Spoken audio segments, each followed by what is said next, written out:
and welcome to our session 2 of our Expand program. We are looking today at cash flow, which is our residual income streams. If you don't have this already, then you need to start. And if you do, then this might be an opportunity to evaluate how you're using that residual income stream and if you're using it to your best advantage. So what we're going to start with here is kind of leaving off from where we did in the last session, and that was talking about that three-pronged approach, that triangle to your income stream. And that's looking at your passion, being of service, and then making money. And we're looking at that because this matters the way you're going to do it. Like I said before, there's so many ways we could make income. It's almost overwhelming. But the way we're going to do this is we're going to break this down into how it works best for you and how best you work, what your passion is, what motivates you, because at the end of the day, like that's what really matters. When you look at like all the Facebook ads and all the ways other people are doing it and you're like, wow, that looks amazing. It's asking yourself, is that something I'm actually going to do? I'm going to start a podcast. Like any of these things, they can take time. It's not necessarily like a get rich quick type thing that we're talking about here anyway. But when you love it, then it feels good to do it. And it's something that's easy to share. It's easy to love. It's easy to talk about. So what I'm going to walk us through in terms of residual income is basically reverse engineering what you're going to choose and why, looking at how you're going to be of service, what do your clients need, that's how you're serving them, and then looking at different options. You know, we can provide information, we can provide training, we can provide products, and that can relate directly to what you are passionate about. The last thing we're going to look at is high touch approaches, which is person to person, and low touch approaches, which is more an online format. Both work great. Right now we are in the midst of COVID-19, so a lot of people are moving more to the low touch, the online, which is really interesting. It's a really interesting time. I talk to friends who, you know, they have online programs and they're just getting filled. They're filling up because that's kind of where everybody is right now. I've got my kids at home and that's where we are. I'm really grateful that we're able to do this. All right, so we're going to start into your passion. And if you're taking notes, what I want you to write down is something that you think you might be able to deliver, a deliverable that you are passionate about. And think about some different options. And we're going to break this down into like the 3 basic areas that people are looking to solve, problems people are looking to solve. 1 is money, 2 is health, and 3 is relationships. So what might be something you're passionate about or that you really love that solves one of those things? You know, for me, I love educating. I love helping people turn their passions into profits. So the basic thing that I do is help people with the money piece. The other thing that I do, the residual income part of my business right now, mainly is my safer skincare piece, Beauty Counter. So that I think falls more to 2 categories, the health category and the money category. Because health, we've got safer skincare, and money, people can become a consultant as well and then make a business out of it. So it kind of solves 2 of those problems. So you're looking at your passion, and you might jot down, what do I love? Do I love educating? Do I love skincare? Do I love safer skincare? You know, for me, it's not just the products, but it's also the fact that the company does advocacy and they're making a difference, like they're making a change. That goes back to my motivation piece, like my enlightenment piece. That idea of like making a difference, making a change is completely that aspect of enlightenment. So we're looking at that, we're looking at the passions. You know, maybe you're really into CBD, maybe you're really into healthy living. Perhaps it's food, maybe it's healthy food. Is it teaching? Is it training? So just writing those down, looking at those, and if you do already have not a safer skincare company, if you're already part of, whether it's an MLM or direct retail or whatever it might be, supplements, you know, this is a chance to kind of reevaluate how we're working it. So it works for you too, if you're already in the midst of it. All right, so you're looking at what you're passionate about. Second is your motivation style. So I've got safer skincare, I've got helping people to turn their passions into profits. So I've got safer skincare. The education piece is my motivation. My enlightenment is my motivation style. So I'm able to educate people about safer skincare and then sell the products. I'm also a coach helping people turn passions into profits. So then I recruit, I have my team, and then I'm helping my teammates, the people who are part of my team, to turn their passions into profits. I'm helping support them to make their income through that residual income stream. So that really falls under enlightenment as that motivation style, and under connection, because I love being a connector. I love connecting people to one another. I love being social. I love all of that, sitting down over coffee, or whether it's a Zoom or a Facebook Live or Facebook Messenger, or whatever that might be. So those are those things that really fuel me. That's my fuel, that fills my cup. Going back to those motivation styles, I'm going to recap them for you, and I want you to kind of tap into what works for you. Are you a connector? Do you love teaching and training? Do you love hosting parties, whether they're online or in person? Do you love, you see something and you're like, oh my gosh, this would really relate to you, and you want to share it with someone? That's a connector. Do you love security? Is your motivation style money? Is it the financial reward? I mean, any of these products, it doesn't have to be like a really expensive product for that to be the case, but just to tap into, is that my financial reward? Is that what I love? Is that my motivator? Am I an influencer? Am I looking for more leadership?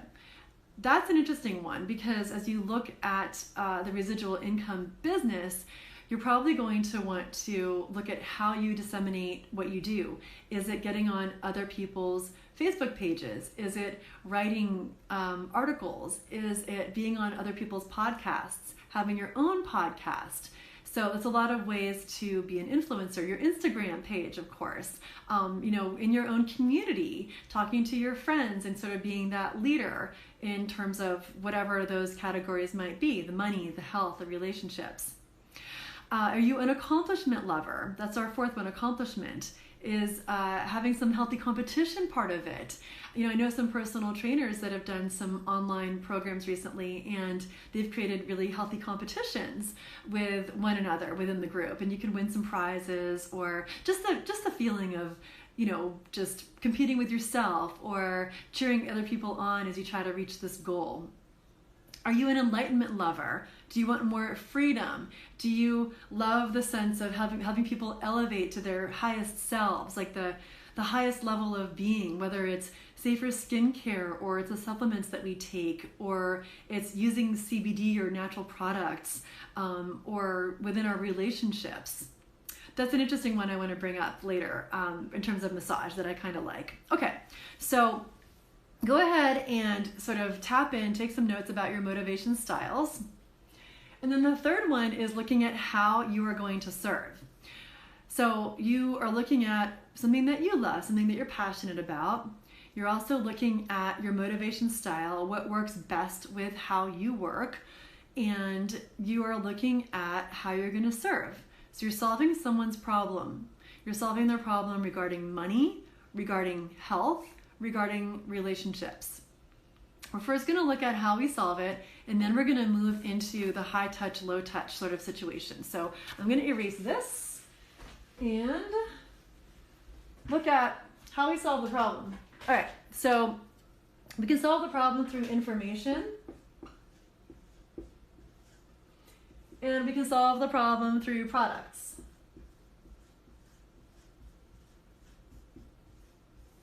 So again, with my example of Beauty Counter, the way this is sort of, it feeds into what else I do is I work with a retreat program. I teach yoga, I teach meditation. So I'm seeing people who are really interested in health all the time. It becomes just natural conversations to have with them. It may not seem like an exact match, like one for one, like, oh, I'm not selling more meditation necessarily in this example, but it's something that I'm passionate about, and it becomes an easy conversation around health and well-being is our safer skincare, because in this example, what we put on our skin matters. So I'm giving the example because I am solving the problem of health and money for people with Beauty Counter, the safer skincare company, through information and through products. So information, I talk to people one-on-one mostly. Sometimes I've partnered with a chiropractic office, or I've gone on someone's Facebook Live, a share, or on a podcast, and I've talked about this in terms of information, in terms of making money, and in terms of health. So those are the two areas, and those are ways that I've shared online and offline. So that's information. Information might be if you are a connection person, if you're an enlightenment person, perhaps you want to teach some examples. You could be teaching around relationships. You could teach an online course on partner massage. You could teach an online course on Reiki, maybe not training people necessarily at this point in Reiki, but on how they could use Reiki, or how Reiki works for them in their daily lives, how it helps solve a problem for them. You can then take your course, let's say you go with a course, and you can create more residual income by turning that into a mastermind.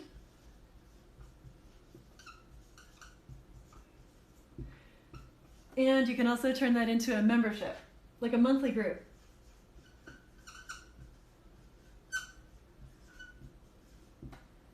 So you can start with a free group, but you're always finding a funnel. See how this is like a funnel? We got our sort of funnel going on here. We've got a course, we've got a mastermind, and then we're turning that into a membership. So what I've done online is I've offered some perhaps like one-off courses, or like an hour-long session, like a class, and then I've offered a course from that. Like right now I'm offering a meditation course, and then my next step is offering a monthly membership around that. So my monthly membership will be like a funnel from my course, and then I'm just going to keep that cycle going. I'm going to offer another meditation course that can funnel into that monthly membership. So that's a really nice way, if you're offering information, to kind of keep that cycle going. So it's not like you're just offering one course and you're done, but you've got people who know, like, and trust you, and they want to continue with you.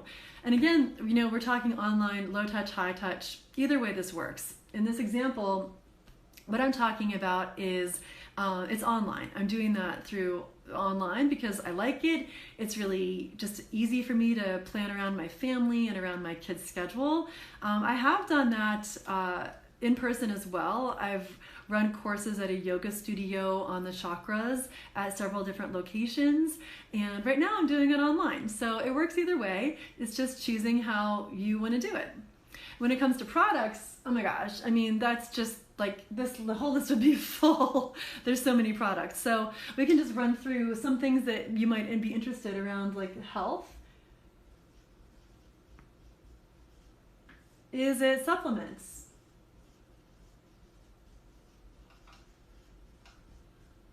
Is it CBD? I just put that there because CBD is amazing. I've gotten CBD cream from a friend who just did a private label. You could make a private label. She just did. It's the best stuff ever. It's like solved my hip issues that were recurrent.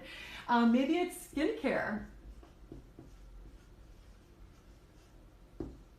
Maybe it's oils, it's your wellness, it's your oils. And I know a lot of these oil companies, they also do offer skincare, makeup. I mean, it's just a lot of household items. So you can do both. You can educate, you can have your course, and you can sell the products. So you are also working with money and with health. So you're solving two different problems.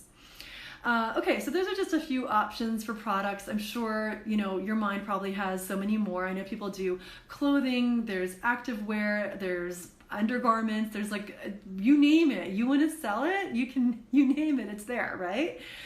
But the thing is, it's not just to think about selling it like a one-off, but how are you continuing that relationship? Where else is that taking you? So you're not just stopping at that one sale. Like, yes, you've helped someone, but what's next?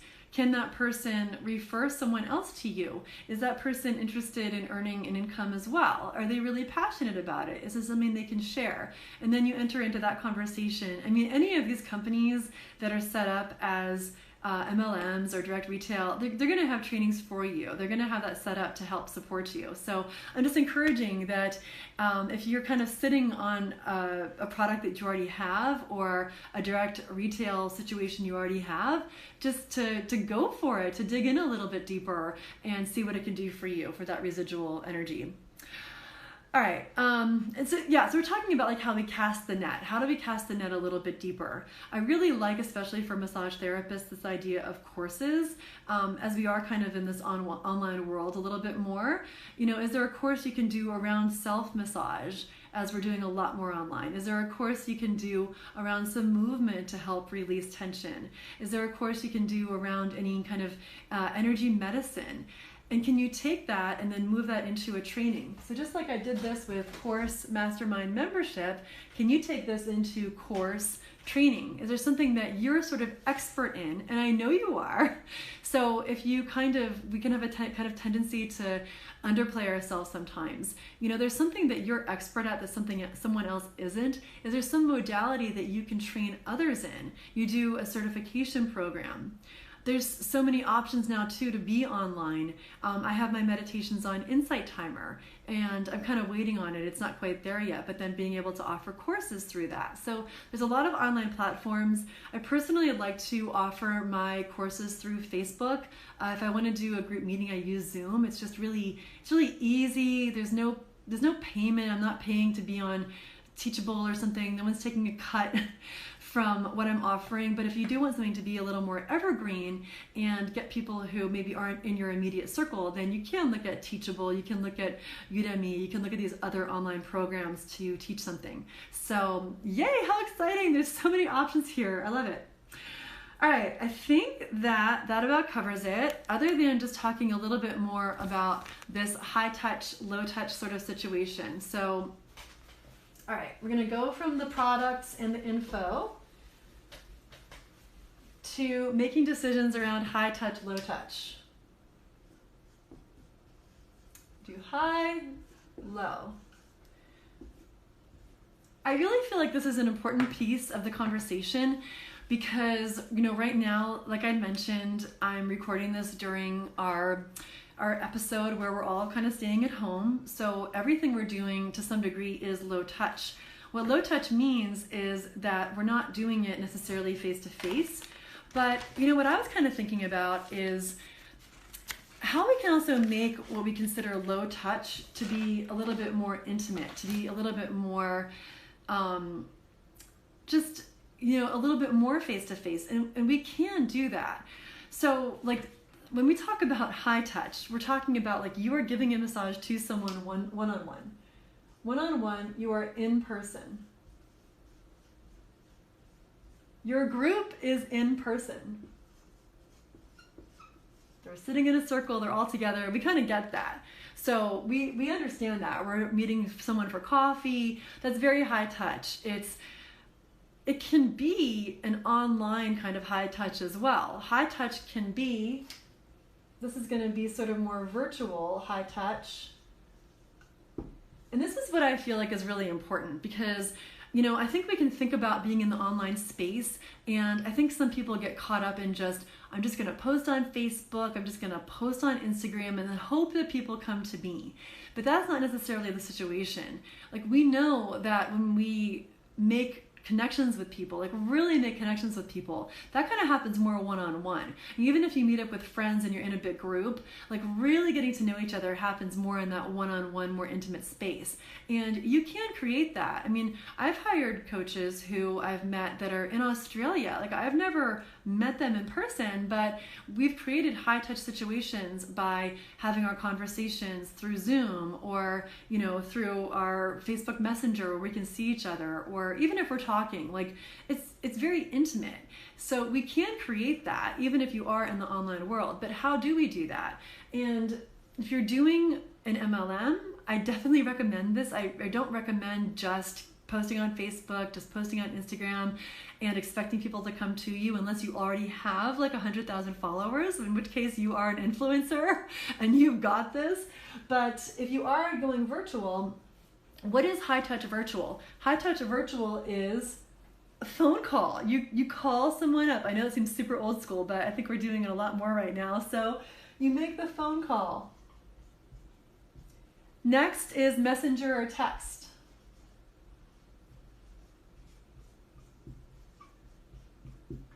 Yeah, so messenger or text, it's like a little bit more intimate. I really like how Facebook Messenger and also text message, you can press that little button and you can leave a voice message.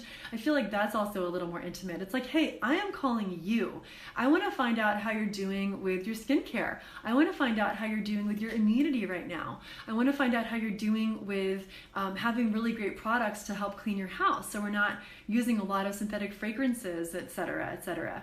How's your body feeling? Would you like to have a virtual massage session where I walk you through how to do self-massage? I can do a remote Reiki session with you. So that can be very high touch. You can use Zoom. You can use Facebook Live. You can use these things to make it really high touch. I've just been leading my meditation group and it's felt super high touch being on Zoom together. It's been amazing. So these are the ways that are like the most high touch. And then email. I mean, email's a little more old school, but if someone sends me an email and I can tell that it's not just to a big group, it feels a little more intimate. But I know, and think about how you respond as a consumer. How best do you respond? Is it through, if someone's actually going to pick up the phone and call you? If you do that, I would definitely leave a message too, because it's like kind of like, we're not used to it, so we may not always be there just ready to pick up the phone. But you got messenger and then email. But emails work. People, if they know you, they're going to read them. And it might take a few sessions, a few tries, but kind of mix it up. I would definitely use these options for virtual high-touch situations, and 100% say, do it. If you are meeting someone through Facebook, reach out to them, not to be salesy, but to make that connection. If you're in a Facebook group and you see someone posting, post to them and, do a little comment and then send them a little message about what they had to say. You're creating connections. This is all about creating connections. Connections. All right. And then low touch. Low touch is your Facebook posts. It's your Insta posts. Maybe you are on the Wild West of, I can't think of it. It's the other one. It's a really businessy one. It's okay. It'll come to me. But I think you know what I'm talking about. You're probably saying it in your head because I can't think of it at the moment. So Facebook, Instagram, LinkedIn. I knew I'd get it. LinkedIn. So you're on your LinkedIn, right? You're linked. So that's just posting, maybe commenting on other people's things. That's the more low touch. You have an offer. You're offering something. You're doing it to the masses. It's your mass email. It's using your MailChimp or your group email to everyone. So that's the group email. That's the low touch. You've got your email list, you got your funnel into that, and that is how you are connecting with people. That can also work, but if you are doing that and you're not getting a lot of results, then definitely go to here, or if you can, go to here. Go back to that in-person, that high-touch situation. It can feel a little intimidating, I think, sometimes when for some people, not for everybody, but if you do feel like that, know that you're going back to being of service. How are you serving someone? How are you serving someone in terms of money, in terms of health, or in terms of relationships? All right, that is all for this session, and I will see you in the next one. It's our last one about creating our high-ticket offers.